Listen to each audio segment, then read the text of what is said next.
Hi everybody. Okay, so I'm gonna show you guys how to do some bleeding hearts here. I have this on my Etsy, as you know. I just put it up there for the Faber Castells that I did. I did this whole wreath, which is so pretty and so fun. But I'm gonna just kind of show you, give you a little tutorial here, so when you get yours, you'll be able to kind of see how I do it. Okay. Now, if you are using Prismacolors, you could still use them, just kind of just stay in the same range, you know, with the darks and the lights and stuff.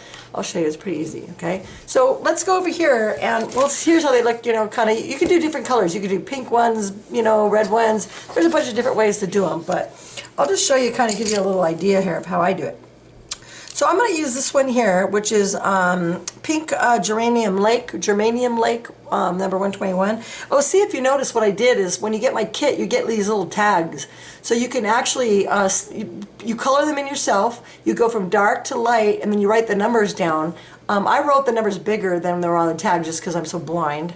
But I can't see the names on here of a lot of them. So anyway, that's what these are. All right, so what I'm going to do here is I just put in a little base, right? Okay, so you put in a little base at the top, and then you're going to go around here, around this side, like so. And then maybe you want to come up this top this way, and then come around this way. Alrighty. Maybe you want to maybe do the tips. This pencil should be sharper. You know, I like to have a sharp pencil. But then the next one I'm going to use is deep scarlet red. Okay, number 219, and I'm going to darken this area a little bit. That's how you do a nice, really cool red heart. But see how I feather it? Okay, so you kind of put a little pressure here at the top, and then just kind of bring it around and just kind of push a little harder, get the feel of your pencil, and just kind of feather it down. That's the way I color. That's my extreme coloring method, I guess. It's called flicking. I flick it. I flick it. And then maybe you want to add a little oomph to it, and I'm using the dark cad yellow, okay, and so that number is, what is this number? It's 108. So if you labeled it, see, it's kind of cool because you start dark, you go light. You can see everything your pencil does when you get these tags, so it's pretty cool. Anyway, so then what I do is I'm pushing really hard, and I'm just using this as my blender. And if I use that as my blender, see, it just blends it all in and just really gives it a nice color, right?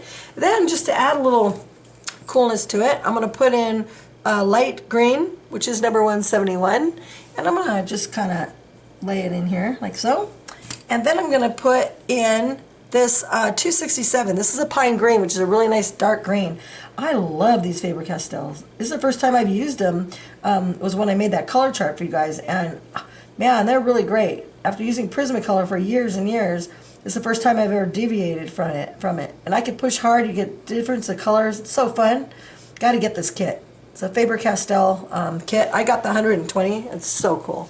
So anyways, so see? There you go. Now if you want to like just kind of jazz it up here a little, or just do something different, you can use this one here.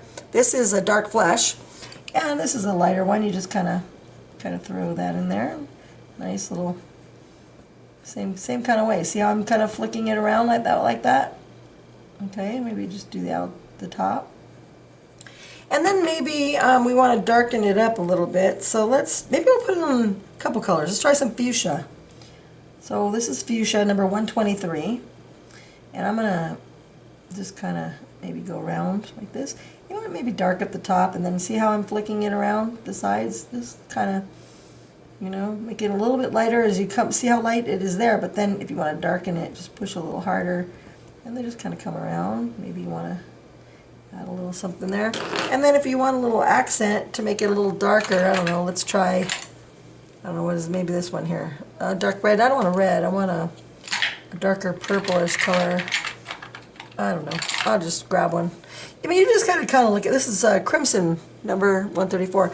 You just kind of grab colors, you know, you could look at the tips. And what's good about these Faber Castells is they kind of are real similar to exactly what the color picture is. I mean, if you look at this and you look at the stick, look, see?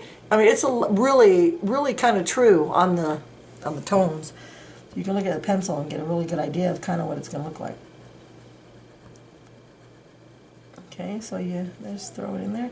These Faber Castells are great because you can push hard to get your colors and the tips won't break. The Prismacolors have been breaking, but I love the colors.